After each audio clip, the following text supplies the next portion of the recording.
Hello दोस्तों, स्वागत है आपका आपके ही चैनल फार्मेसी नॉलेज में। आज हम फार्मास्यूटिकल जूरिस्प्रूडेंस के एक और इम्पोर्टेंट टॉपिक की बात करेंगे। आज का टॉपिक है the drugs and magic remedies act 1954। इस वीडियो में हम जानेंगे इस एक्ट के introduction, objective, definition, prohibited advertisement यानी ऐसे विज्ञापन जिसे आप नहीं करवा सकते, देन एग्जेम्प्टेड एडवर्टीजमेंट यानी ऐसे विज्ञापन जिसे करवाने के लिए आपको छूट दिया गया है, और लास्ट में हम जानेंगे ऑफेंसेस, अपराध और पेनल्टीज के बारे में। तो चलिए स्टार्ट करते हैं इसके इंट्रोडक्शन से। आप सभी जानते हैं आज के जमाने में किसी चीज को बेचने के लिए या लोगों तक उसकी जानकारी पहुंचाने के लिए एडवर्टीजमेंट बहुत ही जरूरी चीज है। आपने पहले भी बहुत जगह देखा होगा, किसी न्यूज़पेपर में, किसी पैम्पलेट में या फिर किसी मैगजीन में कुछ लोग ऐसे होते हैं जो ये दावा करते हैं कि वो किसी भी प्रकार के डिजीज को ठीक कर सकता है। वो विज्ञापन में ये भी दावा करता है किसी जादू टोने या फिर किसी कवच, मंत्र, स्टोन रिंग धारण करने से कोई भी डिजीज ठीक हो सकता है। आपने गांव के इलाकों में भी, घरों पे भी इन फेक डॉक्टर का नाम देखा होगा जो ये दावा करते हैं कि वो किसी भी डिजीज को ठीक कर सकते हैं।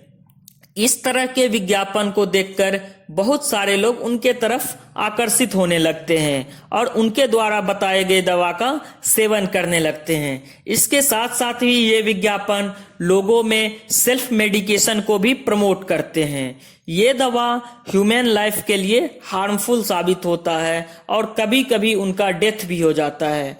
इस तरह के विज्ञापन को कंट्रोल करने के लिए 1954 में the drugs and magic remedies act पास किया गया। ये एक्ट जम्मू एंड कश्मीर को छोड़कर संपूर्ण भारत में लागू है। चलिए अब बात करते हैं इसके ऑब्जेक्टिव्स के बारे में। इस एक्ट को हम ऑब्जेक्शनल एडवर्टीजमेंट एक्ट भी कहते हैं। इसका मेन एम था कि ड्रग्स के रिलेटेड कोई भी एडवर्टीजमेंट इस एक्ट के अकॉर्डिंग हो और ऐसे एडवर्टीजमेंट पे भी रोक लगाई जाए जो जादू टोने के द्वारा किसी डिजीज को ठीक करने का फॉल्स क्लेम करता हो और लोगों को मिसलीड करता हो। अब हम देखेंगे इस एक्ट में दिए गए कुछ डेफिनेशन के बारे में। First definition is advertisement. It means विज्ञापन किसे कहते हैं।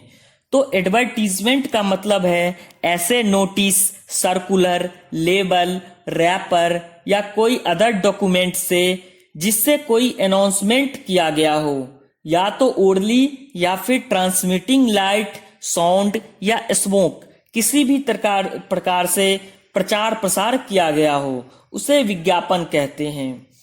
Second definition is drugs.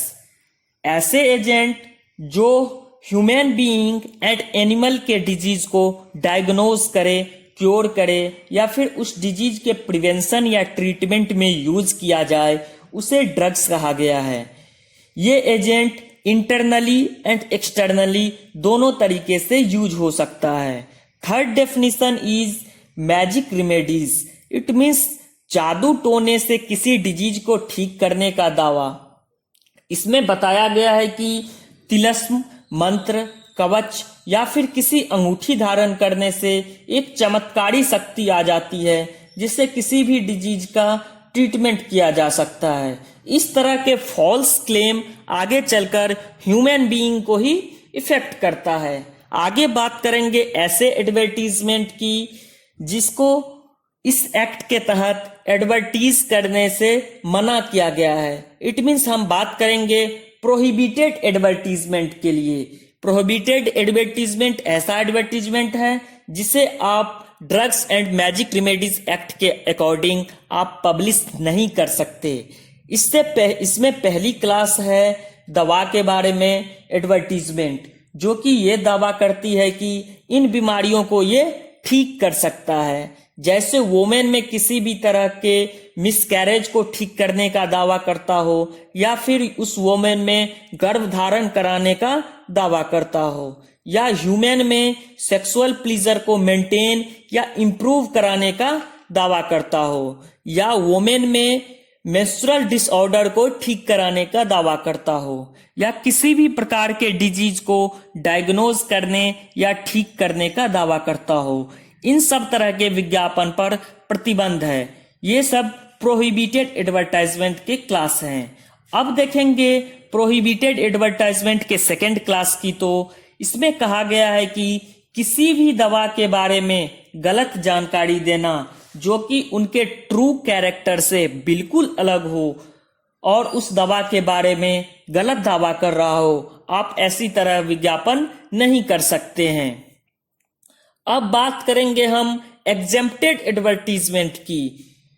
तो हम देखेंगे एग्जेम्प्टेड एडवर्टीजमेंट से कि ऐसे एडवर्टीजमेंट जिसको प्रचार प्रसार करने में छूट दिया गया है। इसमें पहला क्लास है किसी भी रजिस्टर्ड मेडिकल प्रैक्टिशनर का साइन बोर्ड, नोटिस डिस्प्ले जो ये इंडिकेट करता है कि प्रोफेशनल रजिस्टर्ड मेडिकल प्रैक्टिशनर के अंडर में किसी भी डिजीज का ट्रीटमेंट किया जा सकता है। सेकेंड क्लास इज ऐसे बुक्स के बारे में बताया गया है जिसमें डिजीज एंड मेडिसिन के बारे में लिखा गया हो और वो साइंटिफिक पॉइंट ऑफ व्यू से पब्लिश किया गया हो। ये सभी एग्जेम्प्टेड एडवर्टीजमेंट है। थर्ड इज किसी भी ड्रग्स के रिलेटेड एडवर्टीजमेंट जो कि कॉन्फिडेंशियल तरीके से प्रिस्क्राइब्ड मैनर में रजिस्टर्ड मेडिकल प्रैक्टिशनर को भेजा जाता है, ये भी एग्जेम्प्टेड एडवर्टीजमेंट है। फोर्थ इज ऐसे ड्रग्स के रिलेटेड एडवर्टीजमेंट जो कि गवर्नमेंट या फिर गवर्नमेंट के परमिशन के द्वारा पब्लिश्ड किया गया हो, उसे भी एग्जेम्प्टेड एडवर्टीजमेंट माना गया है। नेक्स्ट इज कुछ ऐसे एडवर्टीजमेंट के बारे में बताया गया है जो कि कंडीशन के साथ किसी ड्रग्स को एडवर्टाइज कर सकते हैं। उसमें है ड्रग्स के पैकेजिंग के दौरान जो मेडिसिन रिलेटेड लीफलेट या फिर लिटरेचर चिपकाया जाता है, या फिर किसी मेडिसिनल कॉलेज, फार्मास्यूटिकल या साइंटिफिक जर्नल में उस मेडिसिन के बारे में बताया जाता है, उस एडवर्टाइजमेंट को छूट मिली हुई है। नेक्स्ट इज किसी मेडिसिन के लाइसेंस्ड मैन्युफैक्चरर या फिर डिस्ट्रीब्यूटर के द्वारा प्राइस लिस्ट या थेराप्यूटिक इंडेक्स छापा जाता है, ऐसे एडवर्टीजमेंट को भी छूट दिया गया है। नेक्स्ट इज मेडिसिनल मैन्युफैक्चरर्स या डिस्ट्रीब्यूटर्स के द्वारा अपॉइंट किए गए मेडिकल रिप्रेजेंटेटिव द्वारा किसी registered medical practitioner, hospital, chemist shop या फिर किसी मेडिकल इंस्टीट्यूशन में मेडिकल लिटरेचर का डिस्ट्रीब्यूट कर सकते हैं, जिसमें इस मेडिकल लिटरेचर में मेडिसिन के एक्टिव फार्मास्यूटिकल इंग्रेडिएंट्स के बारे में जानकारी दी जाती है। तो इस तरह के विज्ञापन पर भी छूट दिया गया है और ये एग्जेम्प्टेड एडवर्टीजमेंट माना गया है। अब बात करेंगे हम drugs and magic remedies act के उल्लंघन करने पर इनके ऑफेंसेस एंड पेनल्टीज के बारे में।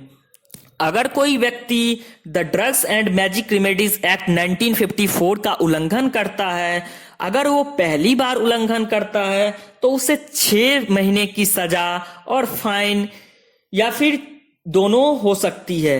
अगर कोई व्यक्ति लगातार उस एक्ट का उल्लंघन करता है तो उसे 1 साल की सजा या फाइन या फिर दोनों हो सकता है। थैंक यू दोस्तों।